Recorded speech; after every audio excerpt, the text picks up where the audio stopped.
Bonjour, nous sommes le 14 juillet et je vais vous montrer à quoi ressemble mon jardin maintenant. Alors cette année, j'ai enfin de la vraie production. C'est pas encore fantastique, mais on a tout ce qu'il nous faut en courgettes. On commence à avoir les premières tomates en extérieur. On a déjà eu une bonne quantité de tomates dans la serre. Donc moi j'avais organisé mon potager en 3 rangs. Il y avait un rang ici, un rang là, un rang ici. Puis là, j'avais essayé de faire un petit carré de légumes perpétuels. On a déjà bien mangé des artichauts. Donc là, je pense que c'est trop tard. Elles ont vraiment fleuri. Ah, il y a encore des têtes qui sont consommables. Donc ça, c'est vraiment très productif. Un pied d'artichaut, ça fait vraiment largement trop pour nous. Surtout que moi, j'en mange pas. C'est que ma femme qui en mange.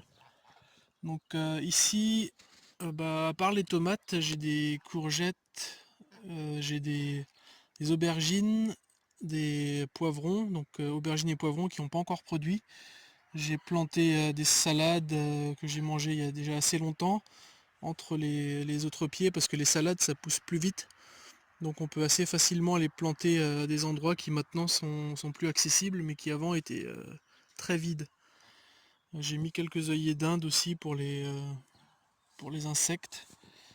Ici c'est une amarante, il y en a des plus jolies que ça, il y en a une ici qui va être une autre couleur, rose. Donc ça c'est surtout décoratif pour moi, je vais pas trop les manger mais c'est comestible, c'est une céréale. J'ai des choux, alors vous voyez que je lutte un peu quand même contre les liserons. Les liserons au début quand tout était relativement désherbé et mulché, je les arrachais un par un. Mais maintenant que tout est recouvert, c'est impossible de tous les voir. Donc j'ai laissé tomber.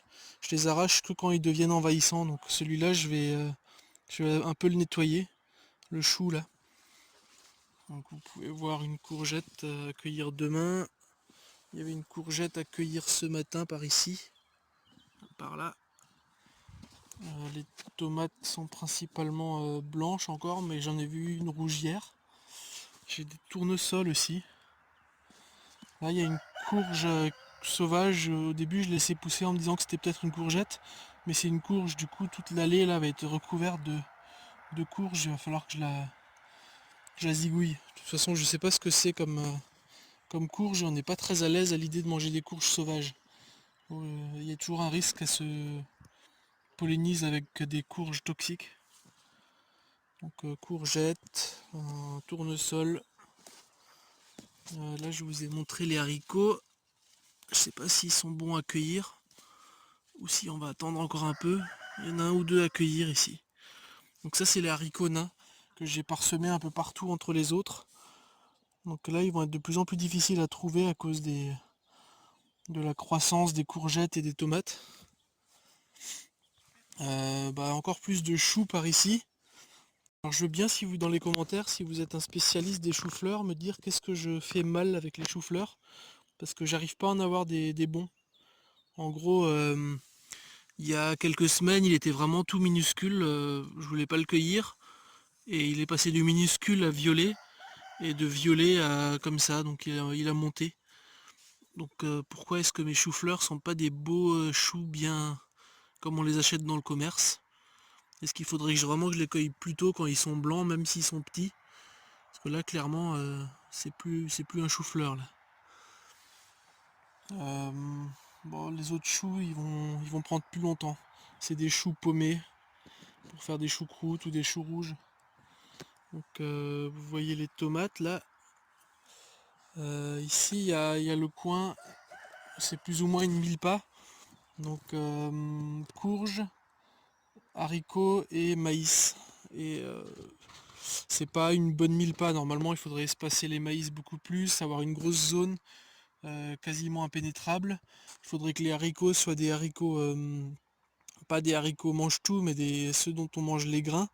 Parce qu'en fait, une fois que la courge commence à se répandre, ça devient assez difficile d'accéder à la zone pour les cueillir. Donc il faut pouvoir tous les cueillir à la fin, quand ils sont secs. Mais moi je préfère faire comme ça parce que les haricots on les aime bien mange tout. Du coup je me garde une allée là, donc en piétinant ça calme un peu les courges.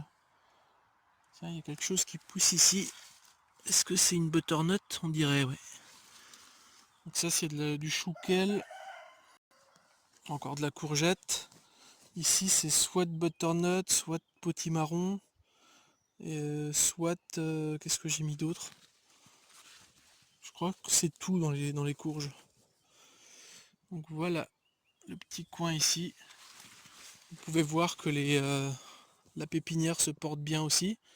Donc il y a certains pommiers qui ont pris très longtemps à démarrer.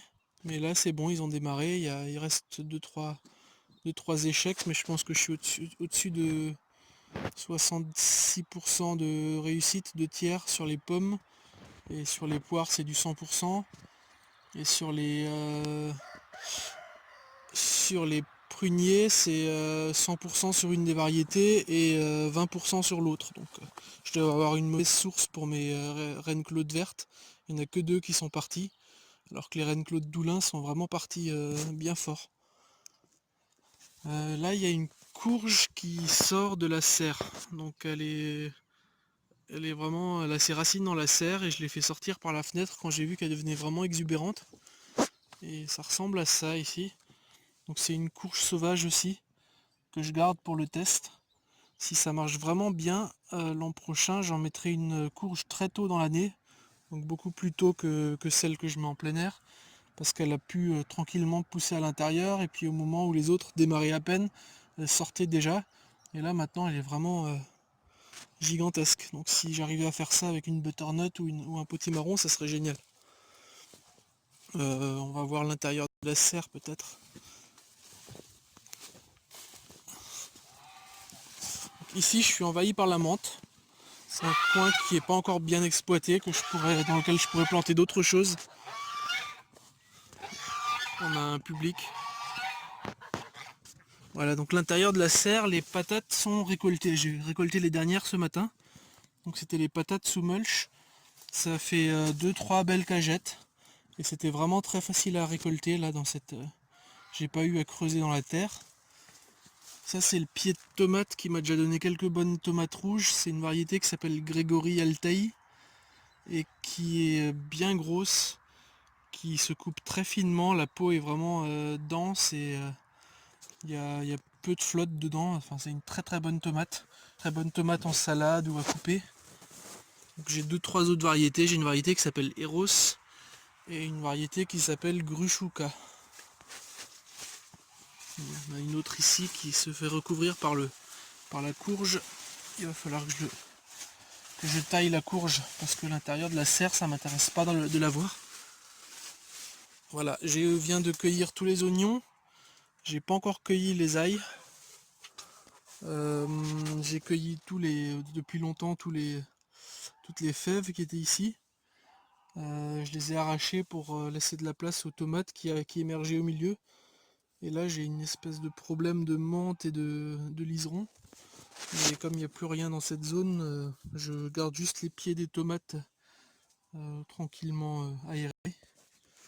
Ça c'est mon pied de tomate le plus exubérant là. Il part d'ici et puis il monte là. Et puis il passe par ici. Enfin c'est une tomate monstrueuse. Et je sais pas encore ce que c'est comme variété. Est-ce que c'est une sauvage ou est-ce que c'est... En tout cas elle n'a pas encore fait beaucoup de fruits celle-là. Elle commence à peine. On dirait que c'est une Grégory Altaï mais je suis pas sûr. Donc si c'est le cas elle va me faire des grosses tomates. Mais clairement celle-là elle a eu de trop bonnes conditions pour pousser en végétation. Du coup elle a fait très peu de fruits pour l'instant. Alors que celle-là qui était un peu dans un sol plus pauvre, elle fait plus de fruits, moins de feuillage. Parce que ça c'était la couche chaude que je vous avais présentée en début d'année. C'est encore une tomate ici. Et ça a vraiment vraiment bien poussé, mais ça a poussé en végétation. Donc c'est bien pour les légumes feuilles. On a eu de belles salades. On a eu les choux kale dès le début d'année très très vigoureux. Mais là ils sont recouverts par les tomates. Donc pour les légumes fruits c'est peut-être un peu trop riche. Donc voilà, à part ça, j'avais encore un rang d'oignons et un rang d'ail par ici. Les oignons ont été cueillis hier. L'ail n'est pas encore cueilli, je vais lui laisser encore un peu de temps. Les pommes de terre ici en extérieur, elles ont pris le gel, elles ont pris la grêle, elles ont pris la canicule. Elles sont pas très belles, mais les pieds sont là quand même. Donc on va voir, ils ont jusqu'à septembre avant la récolte. Elles vont peut-être encore reprendre. Ça c'était le deuxième rang de pommes de terre. Pareil, pas très belles. Le seul endroit où elles sont belles, c'est au pied du pommier là. Mais là derrière il y a un gros trou.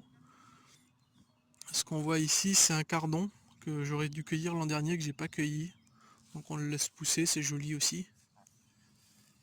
Et voilà. Ça c'est pour le jardin principal. Ici je me fais une nouvelle haie pour renforcer la haie de conifères derrière. Et il restait une place de libre, je savais pas quel arbuste mettre donc j'ai mis un chou. Bah il aime bien. Ça lui garde l'humidité, il n'y a pas de compétition avec d'autres. Donc cette espèce de paillage plastique, ça leur plaît bien, ça leur convient bien. Donc ça c'est une nouveauté. C'est un jardin aromatique avec des menthes, du persil, de la ciboulette, thym, romarin, de la lavande dans le fond et une petite place où j'ai mis des salades. Et puis j'ai rempli des trous avec des choux que je viens d'acheter là pour l'automne. Donc ça c'est un truc que j'aurais dû faire il y a beaucoup plus longtemps, avoir un jardin aromatique près de la porte de la cuisine. Et puis les salades, c'est plus facile à désherber ici que là-bas. Donc pour certaines plantes, il faut quand même mieux jardiner de manière traditionnelle en gardant les rangs bien désherbés. Je le fais pas pour tout, mais juste pour un petit coin comme ça fait une espèce d'assurance qu'on va retrouver les légumes au moment où on en a besoin.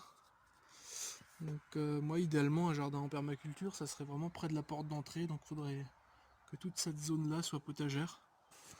Mais je suis pas le seul à décider à la maison, donc pour l'instant je profite de quelques trous entre les rosiers pour avoir des salades.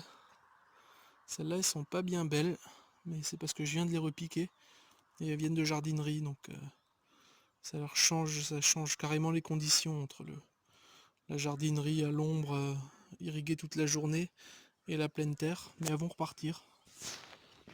Et donc elles vont recouvrir le sol, elles éviteront que le sol soit trop au soleil, et en même temps elles éviteront la pousse des mauvaises herbes entre les rosiers.